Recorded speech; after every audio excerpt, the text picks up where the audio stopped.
ನಾಳೆ ಬೆಳಿಗ್ಗೆ CM DK Shivakumar ದೆಹಲಿಗೆ ಪ್ರಯಾಣ ಬೆಳೆಸಲಿದ್ದಾರೆ. ಕಾಂಗ್ರೆಸ್ ಹೈಕಮಾಂಡ್ ನಾಯಕರ ಭೇಟಿ ಮಾಡಲಿದ್ದಾರೆ. ಎಐಸಿಸಿ ಪ್ರಧಾನ ಕಾರ್ಯದರ್ಶಿ ಕೆಸಿ ವೇಣುಗೋಪಾಲ್, ರಾಜ್ಯ ಕಾಂಗ್ರೆಸ್ ಉಸ್ತುವಾರಿ ಸುರ್ಜೇವಾಲಾ ಜೊತೆ ಸಿಎಂ ಸಮಾಲೋಚನೆ ನಡೆಸಲಿದ್ದಾರೆ. ಸಚಿವ ಬಿ ನಾಗೇಂದ್ರ ರಾಜೀನಾಮೆ, ಬಾಕಿ ಉಳಿದ ಮಹಿಳಾ ಕೋಟಾ, ಆಕಾಂಕ್ಷಿಗಳಿಗೆ ಸಚಿವ ಸ್ಥಾನ ಸೇರಿದಂತೆ ಹಲವು ವಿಷಯಗಳ ಬಗ್ಗೆ ಹೈಕಮಾಂಡ್ ನಾಯಕರ ಜೊತೆ ಚರ್ಚೆ ಮಾಡಿ ನಾಳೆ ರಾತ್ರಿಯೇ ಬೆಂಗಳೂರಿಗೆ ವಾಪಸ್ ಆಗಲಿದ್ದಾರೆ.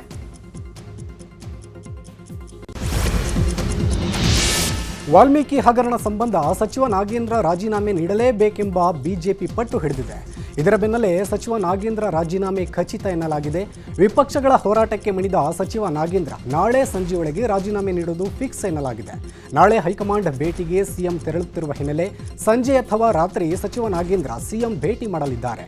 ಸಿಎಂ ಭೇಟಿ ಮಾಡಿ ನಾಗೇಂದ್ರ ಸಮಾಲೋಚನೆ ನಡೆಸಲಿದ್ದಾರೆ. ಇನ್ನು ನಾಗೇಂದ್ರ ರಾಜೀನಾಮೆ ವಿಚಾರವಾಗಿ ಸಿಎಂ ಡಿಕೆ ಶಿವಕುಮಾರ್ ಸುಳಿವು ನೀಡಿದ್ದಾರೆ. ನಮ್ಮ ಪಕ್ಷದಲ್ಲಿರೋರು ಶಿಸ್ತಿನ ಸಿಪಾಯಿಗಳು, ಪಕ್ಷ ಹೇಳಿದಂತೆ ಎಲ್ಲರೂ ಕೇಳ್ತಾರೆ ಅಂತ ಹೇಳಿದರು.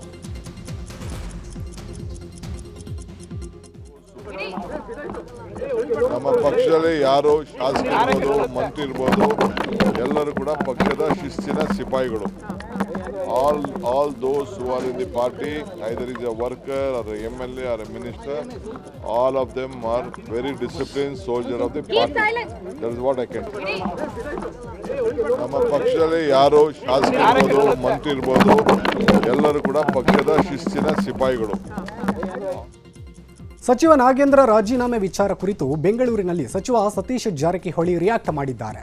ನಾಗೇಂದ್ರ ರಾಜೀನಾಮೆ ಮಾಹಿತಿ ಇಲ್ಲ, ಸರ್ಕಾರ ಇದೆ, ಸಿಎಂ ಇದ್ದಾರೆ, ಪಕ್ಷದ ಅಧ್ಯಕ್ಷರು ಇದ್ದಾರೆ, ಎಲ್ಲವನ್ನೂ ಅವರು ನೋಡಿಕೊಳ್ತಾರೆ ಅಂತ ಹೇಳಿದರು.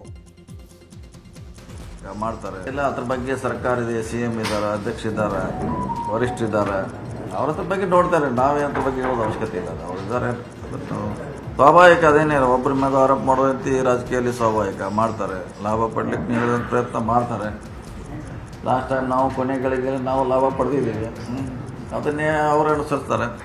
40% ಈ ಕೊನೆ ಬರ್ತಲ್ಲ, ಈ ಲಾಸ್ಟು ಪೀಕ್ ಅವರ್ಲ ರೀ, ಇನ್ನು 1 ಇಯರು ಚುನಾವಣೆ ಸಮಸ್ಯೆಗಳು, ಇಲ್ಲದ ಸಮಸ್ಯೆಗಳೆಲ್ಲ ಈಗ ಹುಟ್ಟುಕೊಳ್ತವೆ, ಚಿಕ್ಕದಿದ್ರು ದೊಡ್ಡದಾಗ್ತವೆ. ಅವೆಲ್ಲ ಸ್ವಾಭಾವಿಕ, ಅದನ್ನೆಲ್ಲ ನಾವು ಎದುರಿಸಬೇಕು. ಇಲ್ಲ, ಅದ್ರ ಬಗ್ಗೆ ಸರ್ಕಾರ ಇದೆ, ಸಿಎಂ ಇದ್ದಾರೆ. ಇನ್ನು ಬೀದರ್ನಲ್ಲಿ ಅರಣ್ಯ ಸಚಿವ ರಾಮಲಿಂಗಾರೆಡ್ಡಿ ಬಿಜೆಪಿ ವಿರುದ್ಧ ವ್ಯಂಗ್ಯವಾಡಿದ್ದಾರೆ. ಬಿಜೆಪಿಯವರು ಬಿಡುವಾಗಿದ್ದು, ಹೀಗಾಗಿ ಪಾದಯಾತ್ರೆ ಮಾಡಿದರೆ ಆರೋಗ್ಯ ಚೆನ್ನಾಗಿರುತ್ತೆ, 100ರಿಂದ 200 ಕಿಲೋಮೀಟರ್ ವಾಕ್ ಮಾಡಿದರೆ ಆರೋಗ್ಯ ಸರಿಯಾಗಿರುತ್ತೆ, ಮುಂದೆ ಕೇಂದ್ರದಲ್ಲಿ ಬಿಜೆಪಿ ಧೂಳಿಪಟವಾಗುತ್ತೆ ಅಂತ ಹೇಳಿದರು. ಬಿಜೆಪಿ ಬಿಡುವಾಗಿದ್ದಾರಲ್ಲ, ಸ್ವಲ್ಪ ಎಲ್ಲ ಆರೋಗ್ಯನೂ ಚೆನ್ನಾಗಿರುತ್ತೆ. ಸ್ವಲ್ಪ ಒಂದು 150-200 ಕಿಲೋಮೀಟ್ರು ಸ್ವಲ್ಪ ವಾಕ್ ಮಾಡಿದ್ರೆ ಆರೋಗ್ಯನೂ ಸುಧಾರಣೆ ಆಗುತ್ತೆ. ಆಮೇಲೆ ಬಿ ಜೆ ಪಿಯವರು ನಾಗೇಂದ್ರ ಅವರ ಮೇಲೆ ಅಪಾದನೆ ಇದೆ ಅಂತೇಳಿ ರಾಜೀನಾಮೆ ಕೇಳ್ತಾರೆ. ಕೇಂದ್ರ ಸರ್ಕಾರದ ಮಂತ್ರಿಗಳ ಮೇಲೆ, ಅನೇಕರ ಮೇಲೆ ಅಪಾದನೆಗಳಿದೆ. ನಮ್ಮ ರಾಜ್ಯದಲ್ಲಿರ್ತಕ್ಕಂಥ ಕೇಂದ್ರದಲ್ಲಿ ಪ್ರತಿನಿಧಿಸುವಂಥ ಕೇಂದ್ರದ ಮಂತ್ರಿಗಳ ಮೇಲೂ ಕೂಡ ಇದೆ. ಫಸ್ಟ್ ಅವ್ರ ರಾಜೀನಾಮೆ ಕೇಳಲಿ, ಆಮೇಲೆ ಇವ್ರದ್ದು ಕೇಳಲಿ. ಹಾಗೆಯೇ ಬೀದರ್ನಲ್ಲಿ ಮಾಜಿ ಸಚಿವ ಎಚ್.ಕೆ. ಪಾಟೀಲ್ ಮಾತನಾಡಿ, ಸದನದಲ್ಲಿ ಸಚಿವ ನಾಗೇಂದ್ರ ಬಗ್ಗೆ ಚರ್ಚೆ ಮಾಡಿ ಇಡೀ ಸದನದ ಸಮಯವನ್ನು ಬಿಜೆಪಿಗರು ವ್ಯರ್ಥ ಮಾಡಿದ್ರು ಅಂತ ಹೇಳಿದರು. ಸದನದಲ್ಲಿ ಅದನ್ನೇ ವಿಷಯ ಮಾಡಿದರು. ಚರ್ಚೆ ಮಾಡಬೇಕು ಅಂತಂದ್ರೂ ಸಹಿತ ಚರ್ಚೆಗೆ ಮುಂದೆ ಬರಲಿಲ್ಲ. ಒಟ್ಟು ಅಧಿವೇಶನದ ಸಮಯವನ್ನೇ ವ್ಯರ್ಥ ಹಾಳು ಮಾಡಿಬಿಟ್ರು. ಮತ್ತು ಅದೇ ಪ್ರಯತ್ನವನ್ನು, ಅದೇ ಪಟ್ಟನ್ನು ಇಟ್ಕೊಂಡು ಅವರು ಮುಂದೆ ಹೋಗ್ತಾ ಇದ್ದಾರೆ. ಆದರೆ ಅಧಿವೇಶನವನ್ನು ಯಶಸ್ವಿಯಾಗಿ ನಡೆಸಬೇಕಾಗಿತ್ತು. ಬರಗಾಲದ ಬಗ್ಗೆ ಚರ್ಚೆ ಆಗಬೇಕಾಗಿತ್ತು, ಬಿಡದಿ ಬಗ್ಗೆ ಚರ್ಚೆ ಆಗಬೇಕಾಗಿತ್ತು, ಹಲವು ಸಮಸ್ಯೆಗಳೇನಿದ್ವು ಅದ್ರ ಬಗ್ಗೆ ಚರ್ಚೆ ಆಗಬೇಕಾಗಿತ್ತು. ಅದನ್ನು ಮಾಡಲಿಲ್ಲ. ಮಾಡೋದರಲ್ಲಿ ವಿಪಕ್ಷ. ಬೆಂಗಳೂರಿನಲ್ಲಿ ಕಾಂಗ್ರೆಸ್ ಪರಿಷತ್ ಸದಸ್ಯರ ಜೊತೆ ಸಿಎಂ ಡಿಕೆ ಶಿವಕುಮಾರ್ ಸಭೆ ಮಾಡಿದ್ದಾರೆ. ಸಿಎಂ ಗೃಹ ಕಚೇರಿ ಕೃಷ್ಣಾದಲ್ಲಿ ನಡೆದ ಸಭೆಯಲ್ಲಿ ಎಂಎಲ್ಸಿಗಳಿಗೆ ಸಿಎಂ ಟಾಸ್ಕ್ ನೀಡಿದ್ದಾರೆ. ವಿಪಕ್ಷದ ಶಾಸಕರಿಗೂ ಕೂಡ ಕ್ಷೇತ್ರಗಳ ಕಡೆ ಗಮನ ಹರಿಸಲು ಸೂಚನೆ ನೀಡಿದ್ದಾರೆ. ಬಿಜೆಪಿ ಶಾಸಕರು ಇದ್ದು ಕಾಂಗ್ರೆಸ್ ವೀಕ್ ಇರುವಂತಹ ಕ್ಷೇತ್ರಗಳಲ್ಲಿ ಕೆಲಸ ಮಾಡಲು ಟಾಸ್ಕ್ ನೀಡಲಾಗಿದೆ. ಸರ್ಕಾರದ ಗ್ಯಾರಂಟಿ ಬಗ್ಗೆ ಕ್ಷೇತ್ರದಲ್ಲಿ ಪ್ರಚಾರ ಮಾಡಬೇಕು. ಗ್ಯಾರಂಟಿ ಪ್ರಗತಿ ಬಗ್ಗೆ ಪರಿಶೀಲನೆ ನಡೆಸಬೇಕು. ಭಾರತ್ ಜೋಡೋ ಯುವ ಸಂಘ ಸ್ಥಾಪಿಸಿ ಪಕ್ಷವನ್ನ ಸಂಘಟಿಸಬೇಕು. ಅಭಿವೃದ್ಧಿ ಮತ್ತು ಸಂಘಟನೆ ಎರಡೂ ವಿಚಾರಗಳ ಬಗ್ಗೆ ಕ್ಷೇತ್ರದಲ್ಲಿ ಕೆಲಸ ಮಾಡಬೇಕು ಅಂತ ಸೂಚಿಸಿದ್ದಾರೆ. ಇನ್ನು ಸಿಎಂ ಮುಂದೆ ನಮಗೂ ಕೂಡ ಅನುದಾನ ಕೊಡಿ ಅಂತ ಪರಿಷತ್ ಸದಸ್ಯರು ಬೇಡಿಕೆ ಇಟ್ಟಿದ್ದಾರೆ. ಸದಸ್ಯರ ಬೇಡಿಕೆ ಬಗ್ಗೆ ಪರಿಶೀಲನೆ ಮಾಡ್ತೇನೆ ಅಂತ ಸಿಎಂ ಭರವಸೆ ನೀಡಿದ್ದಾರೆ ಎನ್ನಲಾಗಿದೆ. ಬೆಂಗಳೂರಿನ ಜೆಡಿಎಸ್ ಕಚೇರಿಯಲ್ಲಿ ಪಕ್ಷ ಸೇರ್ಪಡೆ ಕಾರ್ಯಕ್ರಮ ನಡೆಯಿತು. ಬಿಜೆಪಿ ಕಾಂಗ್ರೆಸ್ ತೊರೆದು ಹಲವು ಮುಖಂಡರು ಜೆಡಿಎಸ್ ಸೇರಿದ್ದಾರೆ. ಮೂಡಿಗೆರೆ ವಿಧಾನಸಭಾ ಕ್ಷೇತ್ರದ 300ಕ್ಕೂ ಹೆಚ್ಚು ಮುಖಂಡರು ಕಾರ್ಯಕರ್ತರು ಸೇರ್ಪಡೆಯಾಗಿದ್ದಾರೆ. ನಿಖಿಲ್ ಕುಮಾರಸ್ವಾಮಿ ಸಮ್ಮುಖದಲ್ಲಿ ಸೇರ್ಪಡೆಯಾಗಿದ್ದಾರೆ. ಈ ವೇಳೆ ಮಾತನಾಡಿದ ನಿಖಿಲ್ ಕುಮಾರಸ್ವಾಮಿ, ಭೋಜೇಗೌಡರ ನೇತೃತ್ವದಲ್ಲಿ ವಿಜಯ್ ಕುಮಾರ್ ಪಕ್ಷ ಸೇರ್ಪಡೆಯಾಗ್ತಿದ್ದಾರೆ.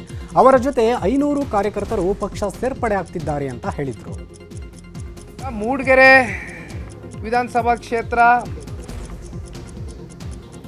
ಆ ಭಾಗದಲ್ಲಿ ಸಾಕಷ್ಟು ಜನ ಜನತಾದಳ ಪಕ್ಷವನ್ನು ಕಟ್ಬೆಳೆಸಿರ್ತಕ್ಕಂಥ ಪ್ರಮುಖ ಮುಖಂಡರುಗಳ ಅಭಿಪ್ರಾಯದೊಂದಿಗೆ ಜಿಲ್ಲೆಯಲ್ಲಿ ನಾಯಕತ್ವವನ್ನು ವಹಿಸಿರ್ತಕ್ಕಂಥ ವಿಧಾನ ಪರಿಷತ್ನ ಸದಸ್ಯರಾಗಿರ್ತಕ್ಕಂಥ ಭೋಜಣ್ಣ ಅವರ ಸಂಪೂರ್ಣ ಸಹಮತ ಮತ್ತು ಸಹಕಾರದೊಂದಿಗೆ ಇವತ್ತು ನನ್ನ ಪಕ್ಕದಲ್ಲಿ ನಿಂತಿರುವಂಥ ಯುವ ಮುಖಂಡ ವಿಜಯ್ ಕುಮಾರ್ ಅವರು ಇವತ್ತು ಪಕ್ಷಕ್ಕೆ ಆ ಕ್ಷೇತ್ರದಲ್ಲಿ ಸೇರ್ಪಡೆಯಾಗಿ ಸಂಘಟನೆಯ ಒಂದು ದೃಷ್ಟಿಯಿಂದ ಸಾಕಷ್ಟು ಒತ್ತನ್ನು ಕೊಟ್ಟು ಕೆಲಸ ಮಾಡ್ತೇನೆ ಅಂತಕ್ಕಂಥ ಒಂದು ಇಚ್ಛಾಶಕ್ತಿ ಇಟ್ಕೊಂಡು ಬಂದಿದ್ದಾರೆ. ಹಾಗಾಗಿ 500ಕ್ಕೂ ಹೆಚ್ಚು ಹಾಗಾಗಿ ಆ ವಿಚಾರಕ್ಕೆ ಸಂಬಂಧಪಟ್ಟಂತೆ ಇವತ್ತು ಪಕ್ಷ ಸಂಘಟನೆಗೆ ಬಂದಿದೆ. ಈಗ ಮೂಡಿಗೆರೆ ಉದ್ಯಾನವನ ಅಭಿವೃದ್ಧಿ ಹೆಸರಿನಲ್ಲಿ ಸರ್ಕಾರ 5% ಅಷ್ಟು ಭೂಮಿ ಬಳಕೆ ಬಿಲ್ ತಂದಿದೆ. ಸರ್ಕಾರದ ಈ ಬಿಲ್ಗೆ ಬಿಜೆಪಿ ವಿರೋಧಿಸಿದ್ದು, ಇಂದು ಸಂಸದ ತೇಜಸ್ವಿ ಸೂರ್ಯ ರಾಜ್ಯಪಾಲರನ್ನ ಭೇಟಿಯಾಗಿದ್ರು. ಬಿಲ್ಗೆ ಅಂಕಿತ ಹಾಕದಂತೆ ರಾಜ್ಯಪಾಲರಿಗೆ ಮನವಿ ಮಾಡಿದ್ದಾರೆ. ಹಾಗೆಯೇ ಎಂಎಲ್ಸಿ ರವಿಕುಮಾರ್ ಕೂಡ ಕಿಡಿಕಾರಿದ್ದಾರೆ. ಇವತ್ತು ರಾಜ್ಯದ ಘನತೆವೆತ್ತ ರಾಜ್ಯಪಾಲರನ್ನ ಬೆಂಗಳೂರಿನ ಮತ್ತು ರಾಜ್ಯದ ಸಾಕ್ಷಿ ಪ್ರಜ್ಞೆಯಂತಿರುವಂಥ ಸಮಾಜದ ಬೇರೆ ಬೇರೆ ಕ್ಷೇತ್ರಗಳಲ್ಲಿ ಅವರ ಇಡೀ ಜೀವನದ ಸಾಧನೆಯನ್ನು ಮಾಡಿರುವಂಥ, ಸಮಾಜಕ್ಕೆ ಸೇವೆ ಮಾಡಿರುವಂಥ ಹಿರಿಯರುಗಳ ನೇತೃತ್ವದಲ್ಲಿ ಸರ್ಕಾರ ಇತ್ತೀಚೆಗೆ ಪಾಸ್ ಮಾಡಿರುವಂಥ ಕರ್ನಾಟಕದಲ್ಲಿ ಬೆಂಗಳೂರಿನಲ್ಲಿ ಉದ್ಯಾನವನಗಳ 5% ಜಾಗವನ್ನು ಬೇರೆ ಇನ್ಫ್ರಾಸ್ಟ್ರಕ್ಚರ್ ಪ್ರಾಜೆಕ್ಟಿಗೆ ನಾವು ಅದನ್ನು ಡೈವರ್ಟ್ ಮಾಡ್ಬೋದು ಅನ್ನುವಂಥ ಈ ಕಾನೂನನ್ನು ತಿರಸ್ಕಾರ ಮಾಡಬೇಕು, ಇದನ್ನು ಅಪೋಸ್ ಮಾಡಬೇಕು ಅಂತ ಹೇಳಿ ರಾಜ್ಯಪಾಲರಿಗೆ ಇವತ್ತು ಬೆಂಗಳೂರಿನ ಜನರ ಪರವಾಗಿ, ಕರ್ನಾಟಕದ ಜನರ ಪರವಾಗಿ ಈ ನಿಯೋಗ ಹೋಗಿ ಇವತ್ತು ಮನವಿ ಮಾಡಿದೆ. ರಾಜ್ಯದಲ್ಲಿ ದೊಡ್ಡ ದೊಡ್ಡ ಶಹರಗಳಲ್ಲಿ, ಜಿಲ್ಲಾ ಕೇಂದ್ರಗಳಲ್ಲಿ, ತಾಲೂಕು ಕೇಂದ್ರಗಳಲ್ಲಿ, ಬೆಂಗಳೂರು ಸೇರಿದಂತೆ ಬೆಂಗಳೂರು, ಮಂಗಳೂರು, ಹುಬ್ಬಳ್ಳಿ, ಮೈಸೂರು ಸೇರಿದಂತೆ ಪಾರ್ಕ್ಗಳಲ್ಲಿ 5% ಜಾಗವನ್ನು ತೆಗೆದುಕೊಳ್ಬೇಕು, ಆ ಜಾಗವನ್ನು ಕಮರ್ಷಿಯಲೈಸ್ ಮಾಡಬೇಕು ಅನ್ನುವಂಥ ಉದ್ದೇಶದಿಂದ ಏನು ರಾಜ್ಯದ ಪಾರ್ಕ್ಗಳಲ್ಲಿ 5% ಜಾಗವನ್ನು ಸರ್ಕಾರ ತೆಗೆದುಕೊಳ್ಬೇಕು ಅಂತ ಏನು ರೆಸಲ್ಯೂಷನನ್ನು ಮಾಡಿದೆ, ಇದನ್ನು ಭಾರತೀಯ ಜನತಾ ಪಾರ್ಟಿ ವಿರೋಧ ಮಾಡುತ್ತೆ. ಇದೀಗ ಈದ್ ಸಂಭ್ರಮ ಗಲಾಟೆಗೆ ಸಂಬಂಧಿಸಿದ ಸುದ್ದಿಗಳು. ರಾಜ್ಯದಲ್ಲಿ ಈದ್ ಮಿಲಾದ್ ಸಂಭ್ರಮ ಮನೆ ಮಾಡಿದೆ. ಶಿವಮೊಗ್ಗ, ಆನೇಕಲ್, ಕೊಪ್ಪಳ, ಬಾಗಲಕೋಟೆ ಸೇರಿದಂತೆ ಹಲವೆಡೆ ಮೆರವಣಿಗೆ ನಡೆಯಿತು. ಸಾವಿರಾರು ಸಂಖ್ಯೆಯಲ್ಲಿ ಮೆರವಣಿಗೆ ನಡೆಯಿತು.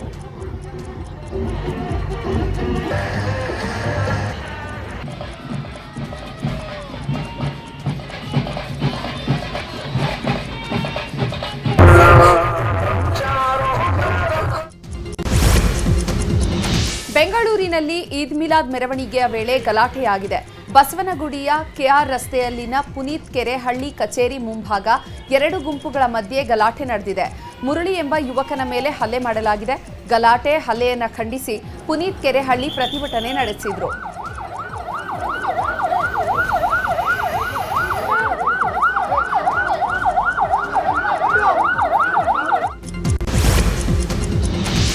ಕೋಲಾರದಲ್ಲೂ ಈದ್ ಮಿಲಾದ್ ಮೆರವಣಿಗೆ ವೇಳೆ ಹೊಡೆದಾಟ ನಡೆದಿದೆ. ರಹಮತ್ ನಗರ ರಸ್ತೆಯಿಂದ ಕ್ಲಾಟ್ ಟವರ್ ರಸ್ತೆಯವರೆಗೂ ಮೆರವಣಿಗೆ ನಡೆಸಲಾಯಿತು. ಬಾವುಟಗಳ ಪ್ರದರ್ಶನದ ವೇಳೆ 2 ಗುಂಪಿನ ಯುವಕರ ಮಧ್ಯೆ ಗಲಾಟೆಯಾಗಿದೆ.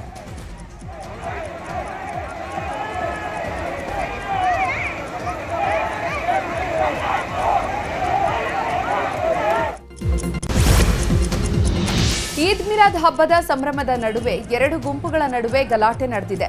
ಯಾದಗಿರಿ ಜಿಲ್ಲೆಯ ಶಹಾಪುರ ತಾಲೂಕಿನ ದೋರನಹಳ್ಳಿ ಗ್ರಾಮದಲ್ಲಿ ಈ ಘಟನೆ ನಡೆದಿದೆ. ಕ್ಷುಲ್ಲಕ ಕಾರಣಕ್ಕೆ ಆರಂಭವಾದ ಜಗಳ ವಿಕೋಪಕ್ಕೆ ತಿರುಗಿದ್ದು ದೊಣ್ಣೆಗಳಿಂದ ಪರಸ್ಪರ ಹಲ್ಲೆ ನಡೆಸಿದ್ದಾರೆ. ಈ ಘಟನೆಯಲ್ಲಿ ಇಬ್ಬರಿಗೆ ಗಾಯಗಳಾಗಿದ್ದು ಸ್ಥಳೀಯ ಆಸ್ಪತ್ರೆಗೆ ದಾಖಲಿಸಿ ಚಿಕಿತ್ಸೆ ನೀಡಲಾಗ್ತಾ ಇದೆ. ಮಾಹಿತಿ ತಿಳಿದು ಸ್ಥಳಕ್ಕೆ ಶಹಾಪುರ ಪೊಲೀಸರು ಭೇಟಿ ನೀಡಿ ಪರಿಸ್ಥಿತಿಯನ್ನ ಹತೋಟಿಗೆ ತಂದಿದ್ದಾರೆ. ಸದ್ಯ ಗ್ರಾಮದಲ್ಲಿ ಯಾವುದೇ ಅಹಿತಕರ ಘಟನೆ ನಡೆಯದಂತೆ ಪೊಲೀಸರು ಮುನ್ನೆಚ್ಚರ ವಹಿಸಿದ್ದಾರೆ.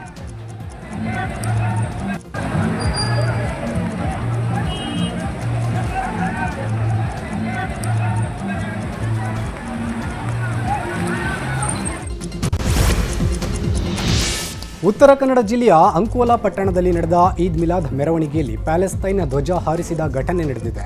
ಮೆರವಣಿಗೆ ವೇಳೆ ಧ್ವಜ ಹಾರಿಸುವುದನ್ನು ಗಮನಿಸಿದ ಪೊಲೀಸರು ಕೂಡಲೇ ಕ್ರಮ ಕೈಗೊಂಡಿದ್ದಾರೆ. ಪ್ಯಾಲೆಸ್ತೈನ್ ಧ್ವಜವನ್ನು ವಶಕ್ಕೆ ಪಡೆದು ಧ್ವಜ ಹಾರಿಸದಂತೆ ಎಚ್ಚರಿಕೆ ನೀಡಿದ್ದಾರೆ. ಬಳಿಕ ಯಾವುದೇ ಅಹಿತಕರ ಘಟನೆಗೆ ಅವಕಾಶ ನೀಡದೆ ಮೆರವಣಿಗೆ ಮುಂದುವರೆಸಲು ಪೊಲೀಸರು ಅವಕಾಶ ಮಾಡಿಕೊಟ್ಟರು. ರಾಜ್ಯದ ಸುದ್ದಿಗಳನ್ನು ನೋಡೋಣ. ಉಡುಪಿ ಜಿಲ್ಲೆ ಗಂಗೊಳ್ಳಿ ಬಳಿ ಮೀನುಗಾರಿಕೆಗೆ ತೆರಳಿದ್ದ ಪರ್ಷಿಯನ್ ಬೋಟ್ ಮುಳುಗಡೆಯಾಗಿದೆ. ಮೀನುಗಾರಿಕಾ ಬೋಟ್ನಲ್ಲಿ ಸಿಲುಕಿದವರನ್ನ ರಕ್ಷಣೆ ಮಾಡಲಾಗಿದೆ. ಅಲೆಗಳ ಹೊಡೆತಕ್ಕೆ ದೋಣಿಯಲ್ಲಿ ಬಿರುಕು ಉಂಟಾಗಿದ್ದು ಬಿರುಕು ಕಾಣಿಸಿಕೊಳ್ತಾ ಇದ್ದಂತೆ ಬೋಟ್ ಮುಳುಗಿತು. ತಕ್ಷಣವೇ ಕಾರ್ಯಪ್ರವೃತ್ತರಾದ ಕರಾವಳಿ ಕಾವಲು ಪಡೆ 30 ಮೀನುಗಾರರನ್ನ ರಕ್ಷಣೆ ಮಾಡಿದ್ದಾರೆ. ಕೊಡಗು ಜಿಲ್ಲೆ ಜೋಡುಪಾಲ ಅಬ್ಬಿಕೊಲಿ ಜಲಪಾತದ ಸಮೀಪ ಟಿಟಿ ವಾಹನ ಮೇಲೆ ಲಾರಿ ಮಗುಚಿದೆ. 8 ಜನರಿಗೆ ಗಾಯಗಳಾಗಿದ್ದು ಗಾಯಾಳುಗಳನ್ನು ಸುಳ್ಯದ ಕೆವಿಜಿ ಆಸ್ಪತ್ರೆಗೆ ದಾಖಲಿಸಲಾಗಿದೆ. ಗುಜರಾತಿನ ಅಹಮದಾಬಾದ್ನಿಂದ ಪ್ರವಾಸಿಗರು ಬಂದಿದ್ದರು. ಮಡಿಕೇರಿಯಿಂದ ಮಂಗಳೂರಿಗೆ ಪ್ರವಾಸಿಗರು ತೆರಳುತ್ತಾ ಇದ್ದಾಗ ಈ ಒಂದು ಘಟನೆ ನಡೆದಿದೆ. ಮಂಡ್ಯದ ಮದ್ದೂರಿನ ತಗ್ಗಹಳ್ಳಿ ಗ್ರಾಮದಲ್ಲಿ ಆಕಸ್ಮಿಕ ಬೆಂಕಿ ಅನಾಹುತ ಸಂಭವಿಸಿದೆ. ಸುಮಾರು 10 ಎಕರೆ ಕಬ್ಬು ಸುಟ್ಟು ಭಸ್ಮವಾಗಿದೆ. ಸೂಕ್ತ ಪರಿಹಾರಕ್ಕಾಗಿ ಸರ್ಕಾರಕ್ಕೆ ರೈತರು ಆಗ್ರಹಿಸಿದ್ದಾರೆ. ಮದುವೆಯಾಗುವುದಾಗಿ ನಂಬಿಸಿ ಪ್ರಿಯಕರ ಮೋಸ ಮಾಡಿದ್ದಾನೆ ಎಂದು ಆರೋಪಿಸಿ ಯುವತಿ ಪ್ರಿಯಕರನ ಮನೆ ಮುಂದೆ ಪ್ರತಿಭಟನೆ ನಡೆಸಿದ್ದಾಳೆ. ಬೆಳಗಾವಿ ಜಿಲ್ಲೆಯ ಕಾಗವಾಡ ತಾಲೂಕಿನ ಉಪ್ಪಾರವಾಡಿ ಗ್ರಾಮದಲ್ಲಿ ಈ ಒಂದು ಘಟನೆ ನಡೆದಿದೆ. ಅಕ್ಷಯ ಉಪ್ಪಾರ ಎಂಬಾತ ಕಳೆದ 5 ವರ್ಷಗಳಿಂದ ತನ್ನೊಂದಿಗೆ ಸಂಬಂಧ ಹೊಂದಿದ್ದ ಎಂದು ಯುವತಿ ಆರೋಪಿಸಿದ್ದಾಳೆ. ಬೆಂಗಳೂರು ಏರ್ಪೋರ್ಟ್ನಲ್ಲಿ ಕಸ್ಟಮ್ಸ್ ಅಧಿಕಾರಿಗಳು ಭರ್ಜರಿ ಕಾರ್ಯಾಚರಣೆ ನಡೆಸಿದ್ದಾರೆ. ದುಬೈನಿಂದ ಇಂಡಿಗೋ ವಿಮಾನದಲ್ಲಿ ಬೆಂಗಳೂರಿಗೆ ಚಿನ್ನ ಕಳ್ಳ ಸಾಗಾಣಿಕೆ ಯತ್ನಿಸಿದ ಆರೋಪಿಯನ್ನ ಬಂಧಿಸಿದ್ದಾರೆ. ಮೊಹಮ್ಮದ್ ಸಿರಾಜ್ ಎಂಬಾತ ಬಾಯಿಯಲ್ಲಿ 82 ಗ್ರಾಂ ತೂಕದ ಚಿನ್ನದ 2 ಕ್ಯಾಪ್ಸೂಲ್ಗಳನ್ನು ಸಾಗಾಟ ಮಾಡ್ತಾ ಇದ್ದ. ನಕಲಿ ಔಷಧ ಮಾರಾಟ ಜಾಲದ ಪತ್ತೆ ಸಂಬಂಧ ಎಸ್ಐಟಿ ತನಿಖೆ ತೀವ್ರಗೊಳಿಸಿದೆ. ಆರಂಭದಲ್ಲಿ ಔಷಧ ಪೂರೈಕೆಗಾಗಿ 4 ಕಂಪನಿಗಳನ್ನು ತೆರೆಯಲಾಗಿತ್ತು ಎಂಬ ಮಾಹಿತಿ ತನಿಖೆಯಿಂದ ಗೊತ್ತಾಗಿದೆ. ಈ ಕಂಪನಿಗಳು ಪ್ರಶಾಂತ್ ಹಾಗೂ ವೆಂಕಟೇಶ್ ಚೌಧರಿ ಎಂಬುವರ ಹೆಸರಿನಲ್ಲಿರುವುದು ಪತ್ತೆಯಾಗಿದೆ. ಈ ಅವ್ಯವಹಾರಕ್ಕೆ ಸಂಬಂಧಿಸಿದಂತೆ ಡ್ರಗ್ ಕಂಟ್ರೋಲ್ ಅಧಿಕಾರಿಗಳಿಗೆ ಸಂಪೂರ್ಣ ಮಾಹಿತಿ ಕಲೆಗೆ ಸೂಚನೆ ನೀಡಲಾಗಿದೆ. ಬಿಹಾರದ ಬಾಗಲ್ಪುರದಲ್ಲಿ ಕಾರ್ಮಿಕರನ್ನು ಹೊತ್ತೊಯ್ಯುತ್ತಿದ್ದ ದೋಣಿ ಮಗುಚಿ ಬಿದ್ದಿದೆ.